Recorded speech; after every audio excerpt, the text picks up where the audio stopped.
مفتی طارق مسعود special. یہ بھی خوب سمجھ لیں، شریعت کی حدود میں یہ بات بھی داخل ہے کہ کوئی شخص اگر علانیہ کبیرہ گناہ کرتا ہے، چھپ کے کرتا ہے، اس کے احکام الگ ہیں۔ علانیہ گناہ کرتا ہے مگر کبیرہ نہیں بلکہ صغیرہ، اس کے احکام بھی نرم ہیں۔ دو شرطیں ہیں، گناہ بھی کبیرہ ہے اور کرتا بھی علانیہ۔ اسی حال میں جب اس کی موت واقع ہو جائے گی پھر اس کی تعریف کرنا آپ کے لیے جائز نہیں ہے۔ بعض لوگوں کو دین کے قریب کرنے کے لیے کوئی اس طرح کا بڑا ڈانسر، گلوکار جس کی ساری زندگی بے حیائی میں گزری ہوتی ہے، وہ جب مرتا ہے تو اس کی تعریفوں کے پول باندھنا شروع کر دیتے ہیں۔ نا نا نا نا نا، یہ شرعی حدود سے کیا ہے؟ تجاوز۔ یہاں شریعت نے حکم دیا بغیر توبہ کے چلا گیا، چھپ کے آپ اس کے لیے ضرور دعا کریں، اگر ایمان پر موت ہوئی ہے دعا کریں، وہ آپشن سب کے لیے کھلا ہوا ہے۔ بھرے مجمع میں اس کی تعریف کرنے کی اجازت نہیں ہے، بلکہ حکم یہ ہے کہ اگر نماز جنازہ کا بھی بائیکاٹ کیا جا سکتا ہے نا تو قوم کا مقتدی اور رہبر جنازے کا بھی بائیکاٹ کرے، کیونکہ آپ اس میں ایک پہلو تو یہ کہ لبرل لوگ قریب آئیں گے، دوسرا پہلو یہ ہے کہ گناہ کی اہمیت، گناہ کی برائی لوگوں کے دلوں سے کم ہو جائے گی۔ لوگ کہیں گے اچھا اتنا بڑا ڈانسر تھا، جب وہ بھی جنت میں چلا گیا تو پھر ہم بھی چلے جائیں گے، چاہے وہ 27ویں رات میں مرے چاہے شب برات میں مرے۔ بعض دفعہ یہ بھی ہوتا ہے کہ بہت بڑا ڈانسر تھا، 27ویں رات کو مر گیا تو ہم بخشوا دیا اس کو، بہت مبارک تھا بھائی، رمضان کی راتیں نصیب ہوئی ہیں۔ بھائی رمضان کی راتوں سے زیادہ مسئلہ یہ تھا کہ جو گناہ اس نے کیے ہیں اور دنیا کو دکھا کے کیے ہیں، ان گناہوں کا وزن یہ بہت زیادہ ہے، تو آپ اس کی کھلے عام تعریف نہیں کر سکتے، اس میں وہ ڈرائیں بلکہ لوگوں کو۔ فقہا نے یہاں تک بیان کیا ہے مسئلہ کہ اگر کوئی بڑا گناہ گار تھا، وہ مر گیا اور مرنے کے بعد اس کا چہرہ بگڑ گیا کسی اللہ کے عذاب کی وجہ سے، تھا بڑا گناہ گار، تو اس کا چہرہ بھی لوگوں کو دکھایا جا سکتا ہے کہ دیکھو یہ انجام ہوتا ہے۔ لیکن اگر نارمل آدمی کا چہرہ بگڑ گیا، وہ دکھانے کی لوگوں کو اجازت بولو نہیں ہے، کیونکہ اللہ ستاری چاہتے ہیں کہ بندے کیا کریں۔ اور ویسے چہرہ بگڑ اس لیے بھی تو سکتا ہے، کوئی ویسے ہی کوئی فالج ہو گیا ہو، لکوا ہو گیا ہو، بعض نیک لوگوں کا چہرہ بھی بگڑ جاتا ہے، لیکن برے آدمی کا بگڑے گا تو عبرت کے لیے دکھایا جائے۔ تو یہ آج کچھ حدود ہیں جن کو ہمارے ہاں کراس کیا جاتا ہے، لمٹ کو کراس کیا جاتا ہے۔ اسلام آپ کو اتنی مصلحت کی اجازت دیتا ہے جتنی شریعت اجازت دیتی ہے، مصلحت کے چکر میں شرعی حدود کو توڑنے کی اجازت نہیں ہے۔ بعض لوگ دوسروں کو دین کے قریب کرنے کے لیے ناجائز کام کرنا شروع کر دیتے ہیں۔ بھائی پہلے اپنے دین کی حفاظت کرنی ہے، دوسرا آئے یا نہ آئے اس سے آپ کے بارے میں اس کے بارے میں آپ سے قیامت کے دن سوال نہیں ہوگا۔ دو انتہائیں ہیں، کچھ لوگ دینی لوگ اتنے کڑوے بن جاتے ہیں، مذہبی رہنما مبلغ اتنے کڑوے بن جاتے ہیں، اتنی سخت تقریریں کر رہے ہوتے ہیں کہ لبرل طبقہ، دین سے دور طبقہ ان سے دور بھاگ جاتا ہے، ہر وقت فتوے، وہ ایسا، وہ جہنمی، وہ یوں، وہ ایسا۔ اس سے جو لبرل طبقہ ہے نا وہ مولویوں کے قریب آنے کے بجائے بھاگتا ہے کہ بھئی یہ کچھ بھی کر سکتے ہیں، کسی وقت ان سے بچ کے رہو، کوئی بھی فتویٰ لگا سکتے ہیں۔ اور کچھ اتنے میٹھے بن جاتے ہیں کہ وہ شریعت کی باؤنڈری کو کراس کرنا شروع کر دیتے ہیں۔ میرے بارے میں خوب اچھی طرح سمجھ لو، میرا سما ٹیلی ویژن پہ جو انٹرویو آیا نا، اس کو بہت سے لوگوں نے کہا ہاں ہاں ہو ہنس ہنس کے باتیں کر رہا ہوں۔ میرے سامنے بڑی بڑی مونچھوں والا آدمی بیٹھا ہوا تھا، مجھے نہیں پتا تھا کیمرے کے پیچھے کس حلیے میں کون ہے، ورنہ میرا معمول یہ ہے کہ ٹیلی ویژن کی اسکرین پر مجھے یاد نہیں پڑتا آج تک میں کسی خاتون کے ساتھ جس کے سر پہ چادر نہ ہو یا ویسے ہی بیٹھی ہوئی ہو، میں اس کے آگے بہت دفعہ موقع ملا ہے مجھے، بہت دفعہ ٹی وی چینل پہ بلایا گیا، میں نے کہا بھائی میں لڑکی کے ساتھ، ہاں تھوڑا تمیز والا ڈریس ہو، پراپر ڈریس ہو، اس میں گنجائش نکالی جا سکتی ہے، لیکن میں نے کہا میں نہیں بیٹھ، یا تو ایجڈ خاتون ہو، کوئی بڑی عمر کی خاتون ہو، بڑی عمر کی خاتون ہو، یا اگر کوئی ینگ ہے بھی تو اس کا ڈریس پراپر ہونا چاہیے، لیکن میں نے اس پر بھی عمل نہیں کیا۔ اور بعض دفعہ اسٹوڈیو پہنچنے کے بعد میں نے یہ کام کیا ہے، اسٹوڈیو پہنچ گیا، پتہ چلا جی پروگرام میں ایک لڑکی بیٹھی ہوئی ہے، میں نے کہا بھائی میں اگر اس لڑکی کے ساتھ پروگرام کروں گا, میرے بیانات پردے پر ہیں, میسج کیا دنیا کو جائے گا؟ میسج جو جائے گا نا دنیا کو, ٹھیک ہے کوئی فتوے کی روح سے ہو سکتا ہے گنجائش نکل جائے, کیونکہ پردہ کرنا عورت پہ فرض ہے, مرد پہ فرض نہیں ہے. فتوے کی روح سے کوئی گنجائش نکل سکتی ہے, لیکن میسج دنیا میں کیا جائے گا کہ مفتی صاحب اس عمل کو جائز نہ غلط نہیں سمجھتے. کئی بار ٹیلی ویژن میں بلایا گیا لڑکی بیٹھی ہوئی, میں نے کہا میں نہیں یہاں بیٹھوں گا بھائی, میرے لیے الگ کرسی پھر لگوائی گئی ہے دور, ٹھیک ہے نا, ایسا ہوا ہے. تو میں اس کا خیال کرتا ہوں. تو بہرحال اگر میرے اندر کوئی غلطی ہے بھی, میں نے اگر کوئی کام غلط کیا بھی ہے, تو وہ شریعت نہیں ہے. شریعت وہ ہے جو قرآن و سنت بیان کرتا ہے. سمجھتے ہیں کہ نہیں سمجھتے؟ تو شریعت کو اچھا رہا مسئلہ یہ کہ ٹیلی ویژن کی پہ جب ایک لڑکی فون پہ انٹرویو لے رہی ہے تو اس سے ہنس کے باتیں کیوں کر رہے ہیں؟ تو یاد رکھو جب کوئی فون پہ آپ سے بات کر رہا ہے تو ہنسنے کی بات پہ ہنس کے ہی باتیں کرے گا نا, اور کیا کرے گا؟ میں کوئی سامنے بیٹھ کے ہیلو ہائے تھوڑی کر رہا ہوں, بے تکلف تھوڑی ہو رہا ہوں. تو یہ وہی بات ہے کہ نہ اتنا کڑوا بنو کہ لوگ آپ سے دور. اب نامحرم لڑکی بات کر رہی ہے تو آپ کڑوے بن کے اس کو بدتمیزی سے بات کرنا شروع کر دو, تو یہ بھی غلط ہے. اگلا بولے گا ان مولویوں کو بات کرنے کی تمیز نہیں ہے, ان کو کیا اخلاق ہیں. تو یہ تقویٰ کا ایسا طریقہ ہے جو بدتمیزی ہے. یہ تو بدتمیزی کی شریعت میں ہمیں اجازت نہیں ہے. ہاں آپ کوئی لڑکی آپ کے ساتھ بیٹھی, آپ فری ہو رہے ہیں, پوری دنیا میں وہ پروگرام جا رہا ہے, تو اس سے میسج کیا جائے گا؟ غلط میسج, بے پردگی پروموٹ ہوگی اس سے. خیر بہرحال میں اگر غلط ہوں بھی تو میرا ذاتی عمل ہے, وہ غلط کو آپ اس پہ اسلام کا لیبل نہیں لگا سکتے. اسلام بہرحال آپ کو جو حکم دیتا ہے وہ یہی ہے کہ آپ دینی مصلحت کے لیے اسلام کی باؤنڈری کو کراس نہیں کر سکتے. اچھا اس میں ایک اور مسئلہ ہے, بات چل پڑی ہے تو تھوڑا سا وضاحت کر دوں, کیونکہ جو کرنٹ ایشوز ہیں جب تک ان پہ میں تبصرہ نہیں کروں گا نا تو اس وقت تک بات سمجھ میں آئے گی نہیں. حضرت مولانا طارق جمیل صاحب کے پاس وہ کوئی ایکٹر آ کے قریب بیٹھی, اس کے سر پہ چادر تھی, انہوں نے سر پہ ہاتھ رکھی, آشیرواد چلو بھائی. اس پہ لوگ نیگیٹو کمنٹس کر رہے ہیں. تو یہ شرعی حدود سے تجاوز نہیں ہے. ایک لڑکی وہ آ رہی ہے, بیٹھ رہی ہے, وہ کوئی خدا نہ خواستہ گلے تھوڑی مل رہی ہے, نہ بلا حائل ہاتھ ملا رہی ہے ان سے, سر کے اوپر بھی کیا ہے؟ چادر ہے. ایک فلمی ایکٹر جو فلموں میں ناچنے والی تھی, اس نے اتنا احترام کر لیا کہ چلو یار مولانا کے پاس جا رہی ہوں تو سر پہ چادر لے لو, اور انہوں نے بھی سر کے پہ ہاتھ رکھا بیٹی سے بنا کے اس کو, اور کیا چاہیے تمہیں؟ صحیح ہے نا.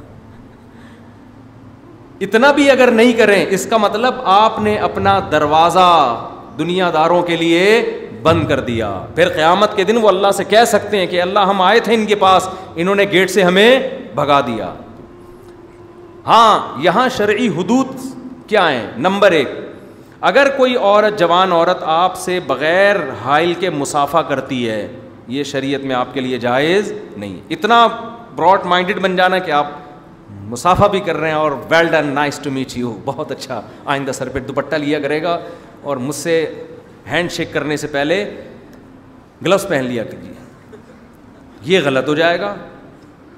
اسی طرح آپ جوان لڑکی سے اکیلے بند کمرے میں مل رہے ہیں, بے شک وہ برقعے میں ہیں, بے شک وہ پردے میں ہیں اور دروازے بند ہیں, یہاں بدگمانی کا موقع بھی ہے, اور شریعت میں کسی جوان لڑکی کے ساتھ تنہائی اختیار کرنا جائز بھی نہیں ہے, یہ بھی حرام عمل, کیونکہ جوان عورت کے ساتھ تنہائی بھی اختیار نہیں کی جا سکتی, بے شک آپ کی نیت ٹھیک ہو.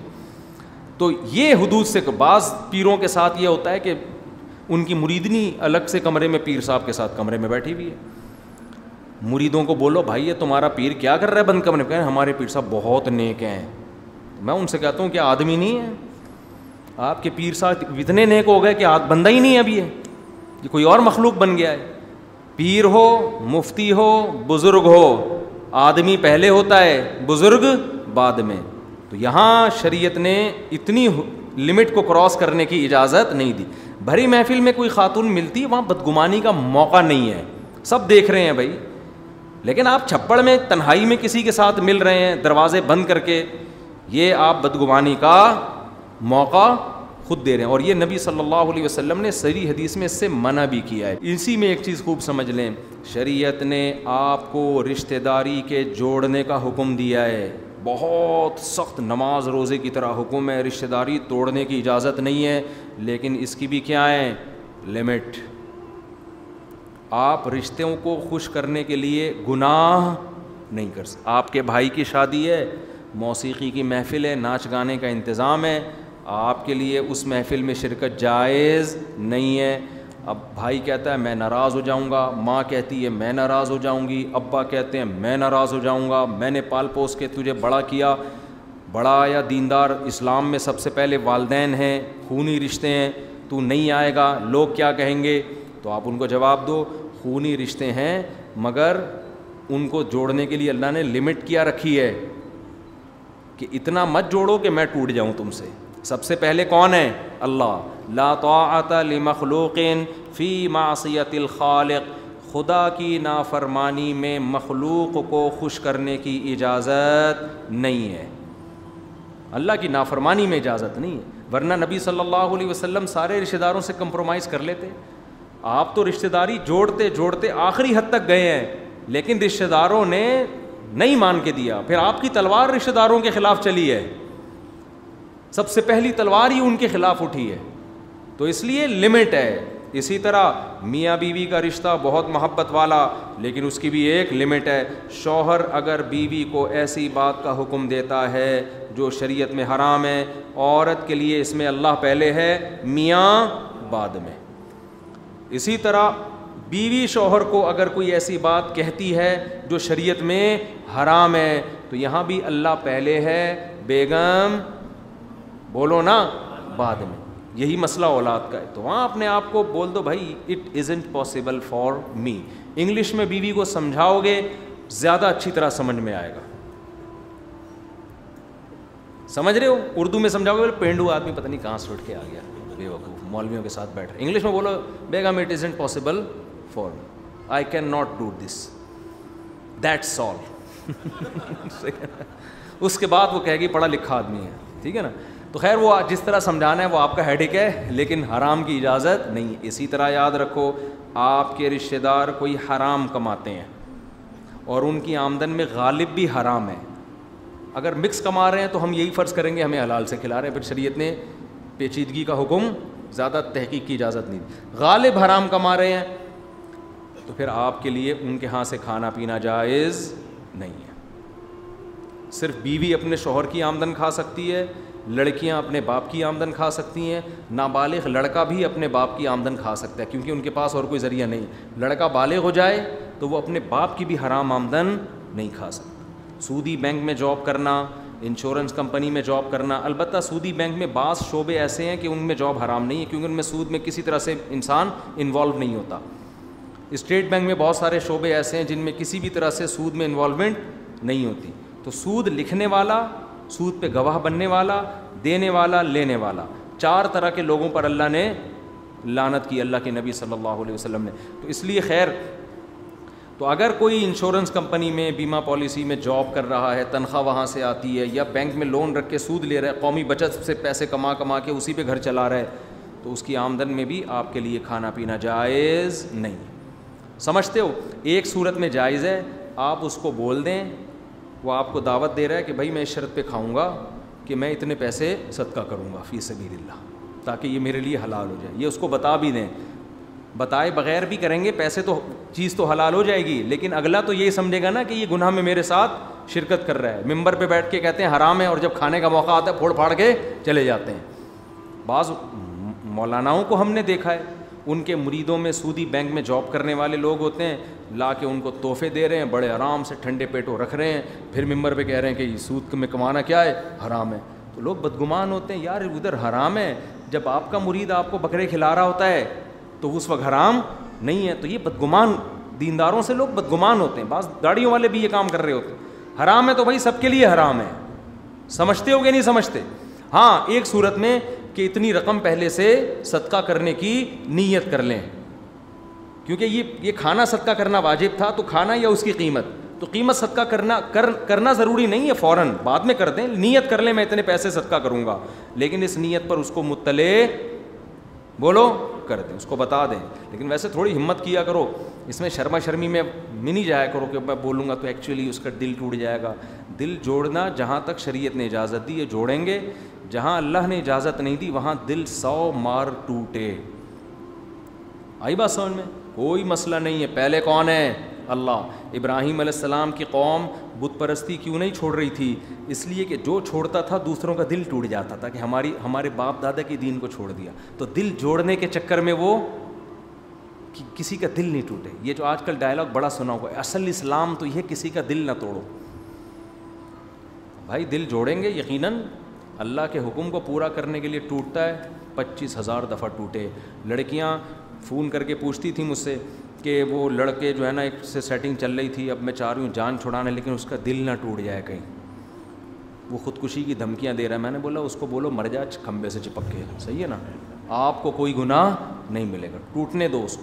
2 سال سے لٹکایا ہوا ہے, کم وقت نے شادی کر نہیں رہا, چکر بازیوں پہ لٹکایا ہوا ہے, تو ایسے آدمی کو کھمبے سے چپک کے مرنا چاہیے. اور میں نے کہا اتنا نیک ہوتا نہیں ہے یہ. نیک سے مراد جس کو عرف میں نیک سمجھ, اس نے 25 کو پھنسایا ہوا ہوگا, 25 سے یہی باتیں کر رہا ہوگا بیٹھ کے. بہرحال دل ٹوٹتا بھی ہے تو 100 دفعہ ٹوٹے, سمجھتے ہو؟ تو نوح علیہ السلام, اچھا اصل بات یہاں سے آئی تھی. نوح علیہ السلام کو مالداروں نے کہا ان غریبوں کو اپنی محفل سے نکالیں. اب اگر پیغمبر اپنی محفل سے غریبوں کو نکالتے مالداروں کے چکر میں, غریبوں کو خیال آ سکتا تھا نا, لو بھائی دین کی دعوت میں, دین کی جو دعوت ہے اس میں امیروں اور غریبوں میں فرق کیا جا رہا ہے. کتنا برا امیج جاتا. ٹھیک ہے سردار شاید مسلمان ہو جاتے, بہت دین دنیا میں پھیل جاتا, اسلام کا غلبہ ہو جاتا, ممکن تھا. نا نا نا نا, لیکن ہم اس کے مکلف نہیں ہیں کہ اسلام کو دنیا میں غالب کرنے کے لیے اللہ کی حدود توڑیں. جتنا اسلام کا مکلف اللہ نے ہمیں بنایا اتنا ہے, اس سے زیادہ ہم آگے جانے کی کوشش نہیں کریں گے. یہ جو آج کل لبرل قسم کے مولانا پیدا ہو رہے ہیں نا, جو انگریزوں کو دین کے قریب کرنے کے لیے ہر چیز کو حلال کرتے چلے جا رہے ہیں, یہ بھی جائز ہے یہ بھی جائز ہے, تاکہ لبرل طبقہ, بعض لوگوں نے داڑیاں کٹانے کو بھی جائز کہہ دیا. دلیل یہ دی کہ اس سے یونیورسٹیوں کے لوگ دین کی طرف مائل ہوں گے. بھائی مائل ہوں نہ ہوں, داڑھی اگر اسلام میں ہے 1400 سال پہلے بھی تھی, آج بھی ہے اور کل بھی رہے گی. نہیں آنا ہے نہیں آئے, کسی کو خوش کرنے کے لیے مسئلہ تھوڑی تبدیل کیا جا سکتا ہے. ہاں یہ ضرور ہے کہ اسلام میں صرف داڑھی ہی نہیں ہے, اور بھی مسائل ہیں, تو ہر وقت اسی کو لے کے چلتے رہنا ٹھیک نہیں ہے. اور کسی میں ایک گناہ ہو تو بہت ساری خوبیاں بھی ہو سکتی ہیں, تو کسی کو برا سمجھنے کی اجازت نہیں ہے, لیکن مسئلہ جو ہے وہ لوگوں کی وجہ سے چینج نہیں ہوگا. سمجھتے ہو؟ اب کرکٹ میں بین الاقوامی سطح پہ میچز کھیلے جاتے ہیں, نماز بہرحال واجب ہے, کھلاڑی کو آپ اجازت نہیں دے سکتے کہ آپ نماز چھوڑ سکتے ہو, وہ تو پڑھنی پڑے گی آپ کو. خیر, تو کہاں بات, تو نوح علیہ السلام سے جب قوم نے کہا کہ ان غریبوں کو اپنی محفل سے آپ ہٹاؤ, ہم ان کے ساتھ بیٹھتے ہوئے بالکل بھی اچھے نہیں لگتے, تو نوح علیہ السلام نے کیا کہا, یا قوم من ینصرونی من اللہ ان طردتہم, بتاؤ اگر میں اپنی مجلس سے ان کو نکال دوں گا تو مجھے اللہ کے عذاب سے کون بچائے گا. اس سے پتہ چلتا ہے اللہ کی نظر میں غریبوں کی کتنی ویلیو ہے, ہمارے اور آپ کی نظر میں نہیں ہے, سمجھتے ہو, لیکن اللہ کی نظر میں بہت ویلیو ہے. افلا تذکرون ولا اقول لکم عندی خزائن اللہ, پھر وہ کہتے تھے آپ ہماری طرح کے انسان ہیں, تو نوح علیہ السلام نے یہ نہیں کہا نہیں میں تمہیں ایک ایسا شعبدہ دکھاتا ہوں, ایسا معجزہ دکھاتا ہوں جس سے تمہیں لگے گا کہ میں تمہاری طرح کا انسان نہیں ہوں, میں کچھ الگ ہی, جیسے روحانی ٹوپی ڈرامے کر رہے ہوتے ہیں نا آج کل. نہیں بھائی, ہمارے حضرت تو بہت پہنچے ہوئے ہیں, اس دن سر پہ ہاتھ رکھا بال نکل آئے, حضرت نے بٹوے میں بتا دیا کتنے پیسے پڑے ہوئے ہیں. پیغمبروں نے کبھی اس قسم کے دعوے نہیں کیے. نوح علیہ السلام نے کہا لا اقول لکم عندی خزائن اللہ, میں نہیں کہتا میرے پاس اللہ کے خزانے ہیں, میں تو غریب مسکین ہوں. ولا عالم الغیب, نہ میں غیب کی خبریں جانتا ہوں کہ مجھ سے پوچھو کل کیا ہوگا. پیغمبر کہہ رہے ہیں ہم نہیں جانتے, اور روحانی ٹوپی ڈرامے کیا کہتے ہیں, کل یہ ہو جائے گا, کل آپ کی شادی ہو جائے گی, کل فلانا ہو جائے گا, کل آپ کا بزنس بڑھ جائے گا, کل ڈرامے باز اور پیشگوئیاں کی ہیں, پی ٹی آئی کی حکومت دوبارہ آئے گی یا نہیں آئے گی, فلان, وہ پھینکتے رہتے ہیں بیٹھ کے, تو ان کو کچھ بھی پتہ نہیں ہوتا. تو پیغمبر کہہ رہے ہیں لا عالم الغیب. اچھا بڑے ہوشیار ہوتے ہیں ڈرامے باز نا, عامل, یہ کیا کہتے ہیں غیب کا علم اللہ کے سوا کوئی نہیں جانتا. بس ہم تو اس علم کی وجہ سے بتا رہے ہیں جو اللہ نے ہمیں ٹوٹا پھوٹا دیا ہوا ہے. تو یہ غیبی کا تو بتا رہے ہو کل کیا ہوگا اور کیا ہے. تو یہ ڈرامے باز ہوتے ہیں. ولا اقول لکم ولا اقول انی ملک, نہ میں غیب کا علم جانتا ہوں, اور نوح علیہ السلام نے کہا نہ میں یہ کہتا ہوں کہ میں فرشتہ ہوں, یہ بھی میں نہیں کہتا, میں تمہاری طرح کا انسان ہوں. اور آگے نوح علیہ السلام نے بڑی خاندانی بات کی کہ تم جو یہ کہہ رہے ہو نا کہ ان غریبوں کو اپنی محفل سے نکال دیں, یہ آپ کے ساتھ جب ہوتے ہیں تو ہم پھر آپ کے ساتھ اچھے نہیں لگتے, تو نکالنا تو دور کی بات, میں یہ بھی دعویٰ نہیں کہہ سکتا کہ تم ان سے افضل ہو, یہ بھی میں اپنی زبان سے, تم ان کو کہہ رہے ہو پست لوگ ہیں, تو میرے منہ سے تم یہ لفظ نکلوا لو کہ واقعی یہ کمتر لوگ ہیں, یہ بھی میں زبان سے نہیں کہہ سکتا. سمجھ میں آ رہی ہے بات کہ نہیں آ رہی ہے غریبوں؟ نہیں آ رہی سمجھ.